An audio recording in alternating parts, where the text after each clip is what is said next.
I couldn't tell you why. I just changed from one day to the next. I grew tired of everything. So I decided to express my frustrations. You know what the thing about a revolution is? You don't plan them. I didn't, at least. There just happened to be a lot of people that agreed with me. I happened to be the voice that spoke. They called me El Jefe. See, being a chief takes precision, proper planning, understanding the landscape, touching the people, and knowing when to shoot. El Mundo. Ask about it.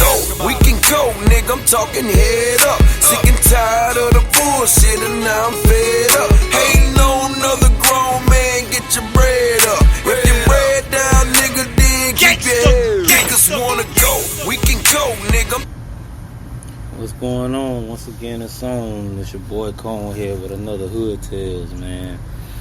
Yeah, man. Shout out to all the boys locked up. Shout out to everybody who missing their dad, brother, cousin, uncles, grandfathers, whatever that's behind the walls of the belly of the beast. Shout out to my brother Daryl Mathis, all my boy Manic that's doing that time of the road, man. Be home soon. And man, free all my real ones and fuck all the fake ones. Death to all y'all pussy ass fuck niggas who ratted and told on niggas and then come home and think y'all supposed to get celebrated when you didn't be a man and stand up. But not to get off the subject, I'm just talking about the good old days when things meant something to people, man. When everybody had a right to feel the way they felt and people respected everybody's, situations and terms. The most important thing about the good old days was it was a lot more unity back in the day. It was a lot less selfishness, a lot more love, a lot more caring, a lot more people that would do for you and give for you and help and bless other people and, just take care of the community and the neighborhoods that they was a part of, I remember growing up on 10th Street, 10th Avenue is what we call it, you know what I'm saying, in Afghanistan, aka Iraq, Baghdad and shit. And I just remember my neighbors and the vibe and the environment and just how everything used to be, man. With frozen soda cups with the fruit in the bottom. Rest in peace to Miss Jenny. You know what I'm saying? Everybody from back home, y'all know who she is. She was a frozen soda lady. Frozen cup lady is what they call her, you know what I'm saying? We had some great memories growing up, man. 10th Ave was just a different street, I learned how to be everything I needed to be in life by just growing up in that area, that one block. From one corner to the next corner, it was just like life was right there. People would come down on the block, hang out, the older heads, the older hustlers, that I grew up under. Them boys was just like, it was like mesmerizing, sitting out there just listening to the conversations they was having. Yeah, they was blowing their weed and, someone was, doing their love, smoking dirties and shit, even key bumping off the key and everything like that. But those are the good old days, even though some of the things that they did was, didn't understand at the time because I'm still in the mind of a child. I don't understand what that white substance in that thing with the key on it. You take your key and dip it in there and you take that bump. I ain't know that then. I just thought niggas was just crazy, watching them sit on the cars and, play spades or play, tunk and shit like that. I'm sneaking out the house at 12 years old, hanging out with the grown folks, wanting to be a part of the life and just mesmerized at the money they was making and how that block, they bled that block. Like, you know what I'm saying? They had people coming from the outskirts coming to see them. And just growing up in the summertime when we would get out of school for summer vacation and play hide go get it, you know what I'm saying? And hide go get that, grab that booty or some shit. You know what I'm saying? Those are the good old days, man. It really was. Like, kids nowadays don't even know what it's like to have fun like that. They sit in the house, they be on social media, TikToking and Fortniting, and I ain't gonna lie, I'm a Call of Duty junkie, you know what I'm saying? Shout out to all my Call of Duty brothers that's out there, you know what I'm saying? Trap Life 23, you already know what it is. game of tag. But yeah, man, it's just thinking about the good old days, man, when people loved people and people cared about people. Like, I remember growing up, my neighbors up on the corner, Miss Georgia Lee, like, her boys, you know, Andre, CJ, and JJ, we all played together. My brother Lionel, aka Black, my mama called him my Black Jesus from back in the day. Like, I used to hop the fence and go to his house on 9th, you know what I'm saying? And that was my he was like closer to my brother than anything. You know, we don't share that same bond now like we used to as kids, but I remember staying the night with him. He had so much freedom because his mama was working jobs and shit. And it just was one of those things, like, you know what I'm saying? Like, I just always remember, like, I'm a preacher's kid, you know what I'm saying? My mama a bishop, so when it's all said and done, you know, we the worst of the worst. That's what they label us, or that's what they say about us. I don't believe all of it's true that they say, but some of it might be. But for the most part, like, you know, that was my getaway. That was like my freedom. Then I go to my auntie, my favorite auntie, Aunt Lady, aka Auntie. You know what I'm saying? My favorite auntie. My favorite auntie used to take up for me when I used to get into it with my mom about going to church. Like, I remember that. Like, my mom would kick me out the house, and I would walk down the street about 3-4 blocks, and then I'd go to my auntie house, and then I'd go back there, get in the bed with my cousin Billville, aka Billy, and Trail, and I hang out, and you know what I'm saying, auntie always cooked breakfast in the morning, so I always got me some hot grits and sausage link and cheese grits with scrambled egg with cheese, you know what I'm saying, old biscuit, a little buttery biscuit on the side. That thing used to ride. And auntie would get me dressed, ask me, you ready to go home? And I'd be like, yes ma'am. Go down there, we go to my mama's house. Mama out there being combative, then standoffish at the door, almost ain't want to let me by. And then my auntie and my mama get into it, because, like, you know, the whole thing, my auntie was just trying to explain to my mama, like, he different. He's not like the other kids. And I never was. I always been my own man. I always been uniquely special. So my auntie always seen that in me and always knew that about me. And just times like that, you know, the first time I remember I stayed the night at my aunt's house, and me and my cousin used to stay up and watch Cinemax after dark. Shout out to everybody who used to sneak and watch that shit Friday nights at 12 o'clock. Stay up late, and your mama and daddy might be asleep, or you might be at your friend's house or something, and that Cinemax after dark come on, because we ain't have cable. We had a rabbit ear and shit. So we just got the regular basic news and the basic channel. Like, I went to my auntie house, like going to a whole, like a resort or some shit.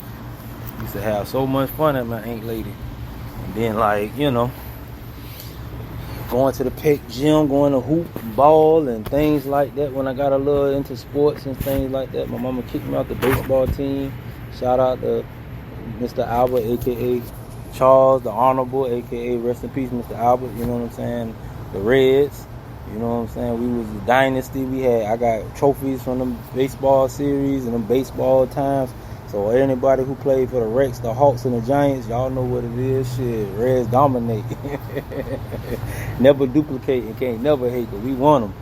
And then it went from that to PAL basketball with the Tar Heels, a.k.a. shout out to my coach, Ease, who shoot that bitch from half court. And he used to come in there with that powder blue suit when we used to have to play the 76ers, a.k.a. shout out to Mr. Tyrone, who used to coach the 76ers.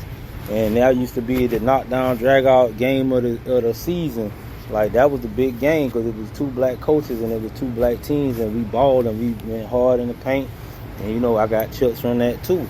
So everybody who listening to this and know what I'm talking about, man, shout out to y'all. You know what I'm saying? And then I just remember riding our bikes down to the main beach and getting in the water and swimming, boogie board, body surfing.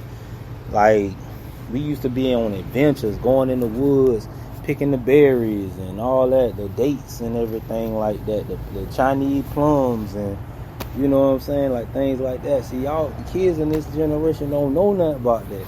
They don't know nothing about. We was our own wilderness people. Like, as kids, we would go behind the house and go in the bushes. Like, you might lose your basketball or something, and then make you want to say, "What's back there? Let's go a little further."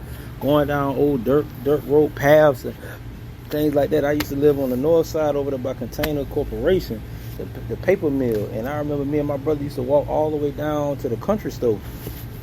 and we'll go get little candies and little things like that. And you know what I'm saying? Like, we was innocent. Like, we played with toys. We had game. You know, we didn't get Nintendo until later on in life. You know, Nintendo and Sega Genesis and Neo Geo. Shout out to anybody who used to own one of them game consoles.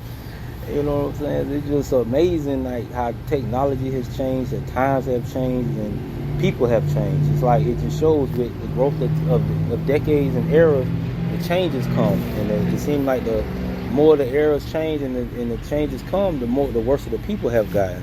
Like, we don't even have people that abide by the code anymore, that don't stand up for no principles, morals, ethics, character, nothing. Like, they just whatever, they go with whatever.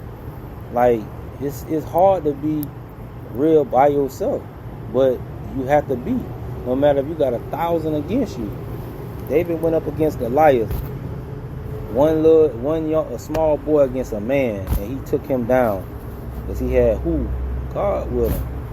And like, that's what you have to do. You have to trust in God and not trust in man, my nigga. Man gonna fool you every time. Man gonna let you down. Man gonna disappoint you. But God gonna always come through in the end. Even when you don't think he has, he do.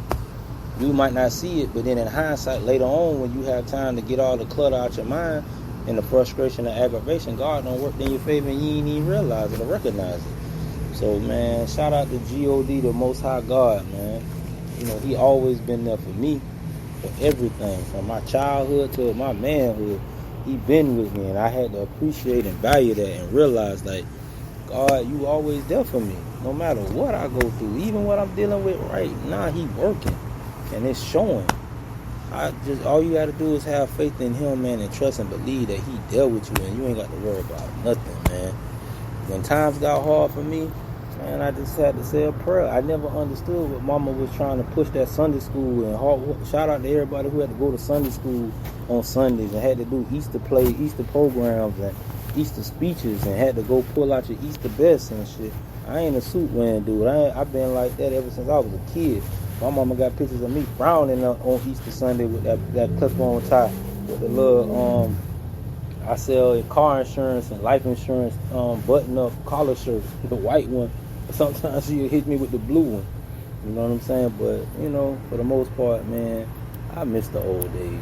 I miss them days of going to the store and just getting annihilators and sweet tarts and Reese's Pieces and things like that. Being an innocent kid and just enjoying and loving life, man. That's just really what it's all about at the end. Like, anybody 30 and up, anybody in their mid-20s and up that remember and was raised around that, man, shout out to y'all. Keep everything 100. And I'm out. Talking head up, sick and tired of the bullshit, and now I'm fed up. Hating on another grown man, get your bread up. If your bread down, nigga, then keep your head up. See, timing is everything. Right now, you on our watch. Streets been watching us since 04. I'm doing my podcast right now. And they still lost. DayZ, niggas wanna go, we can go, nigga, I'm talking head up. Sick and tired of the bullshit, and now I'm fed up. Hating on another grown man, get your bread up. Put your bread down, nigga, then keep your head up. Niggas tryna take the spot, yeah, you know they gon' try. You ain't gotta say a word, cause them numbers don't lie. I ain't spazzing, I ain't hating, I ain't tripping, I'm just focused. Came back, the claim was mine, I think everybody noticed. Yeah, I know how y'all feel. Is that nigga really real? What's understood ain't gotta be said. You niggas know the deal. Got a on the one time, he taught me 30. Got a nigga want a two-way, I need another 30. I'm a genius when it come to getting money, kinda nerdy. Started kinda 6'15", and done myself 30. If the subject is some real shit, you know I'm going ham. Give your opinions in your comments, niggas, I can give a damn, yeah. Oh, I don't know. I wasn't surprised to find my enemy. That's what I'm doing. You know what I'm saying? But I can see el odio in their eyes. Huh? welcome back. Cool. They wanted to stop me for my accomplishment.